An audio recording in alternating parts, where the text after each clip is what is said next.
What is the craziest request you had on OnlyFans and you were like, what the hell? People like buying my underwear. What's going on? Today, we're going to be talking to entrepreneurs in the streets of Miami. My name is Michael Barayev, and we're here to inspire the youth. So if you have not yet seen any of these questions, do me a favor, subscribe to the channel, and you'll see some amazing footage with us asking questions to the people in the streets of Miami and getting some amazing answers. So let's go, baby. Let's get some questions answered. How was it living in a family where money was not an issue? I mean, it's not necessarily that like money's not an issue because we've had different times in our life, but it has made me aspire to be a lot more because I have such a good role model with my father, and I just have big aspirations for my life. So let me ask you this. What are 3 things that you've learned from your dad that you were going to implement in your life? My dad has taught me to always be prepared for anything, to do what you need to do without complaints because no one's going to do it for you, and to not wait for others to do what you need to do, like to do everything yourself. Wow. So let me ask you a question. For those that are watching this video, they didn't grow up in the same situation as you. They don't have that foundation that you had.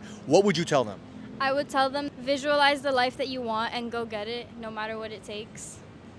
But what if they're going through challenges? Like, you didn't go through challenges, but what if they're going through some difficulty and challenges with their family in this situation? Like, how can they get out of that mess and still aspire for greatness like you are? I think everyone goes through challenges, like it's different and it's very subjective to the person. So there's always going to be good things in life and there's always going to be a way around it. Like some of the richest people in the world now, they came from nothing, and there's always a way.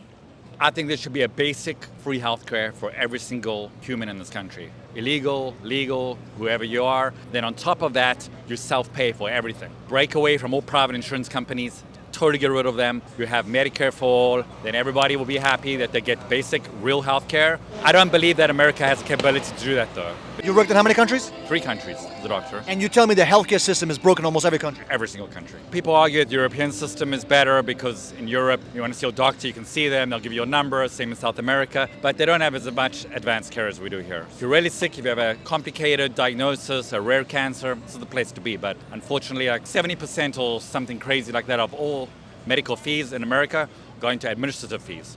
Wow, so 70% of those fees are going to administrative. That's a guesstimate. So, I think there's some official statistics to that, but it's a big amount. It's a big amount. Like, what are the 3 most common mistakes you see that managers have? Belittling your employee, number 1. I think a lot of people treat them like shit. Number 2, treating them like a human being at the same time too. Like, we're all people. We just have a job that's different than yours. A third one would be, honestly, overworking your employee. Know when they need a break. Know when they're tired, when they're gassed out. Somebody's working 10 days straight. I think you need to go home, chief. What's more important, your team or your customers? Team. Team makes the customers happy. Wow, can you elaborate on that? I need to hear that. So, like, once again, like, you're going to make the customer happy, right? So you can't make them happy if you have a shitty team. So if your team's not right, you're going to keep trying to hire people till you have what? A great team. So what are 3 things to have your team to be 100% happy with you? Well, number 1, communication's key. Camaraderie. Everybody has to get along. Just honesty. I love that. So when there's a conflict in the team with 2 people having issues, how do you still keep that camaraderie up? Deal like adults. That's where that relationship comes at. Once again, knowing that each other's an adult, we're both have a disagreement, let's be able to talk, figure it out, and be able to see why your opinion's so stronger than mine, which is wrong. Most people start a business and they fail miserably. What do you think it takes to successfully build a business, in your opinion? You said it. Fail. Lessons. Failures aren't really failures unless you think about it like that. More so just lessons to grow, expand, develop as a human, as someone that does business, that understands what lessons and failures are like, pursuing something bigger than yourself and going through those lessons. And like when people kind of go through that, they relate to that. Just kind of being relatable is honestly, like, for me, what's really helped me out, being relatable with other people and just getting down to, core levels of just human interaction like this. I love it. So let me ask you a question. What was your biggest failure that you've learned the most from? Not doing more research than I should. When something like seems too good to be true, it usually is. But I mean, you got to take risks. I'm not here to say don't take risks, but definitely do your research and taking calculated risks. I like that. So most people are afraid of taking that leap of faith because they're afraid to fail. What would you tell that person that's afraid to fail and make those mistakes to get those lessons? You're gonna fail, so embrace it. Like, you're not gonna grow without doing that. What's going on so far? We had some amazing questions and amazing answers, as you guys have seen. We still got some more coming in. If you have not yet subscribed to the channel, do me a favor, subscribe to the channel, click the little notification bell so you know every single week we come at you with value videos and value content. Let's go! What is the craziest request you had on OnlyFans and you were like, what the hell? I get this one often, but it really caught me off guard at first. I guess people like buying my underwears and like have me ship it to them. Like it was weird at first, but it happens very often.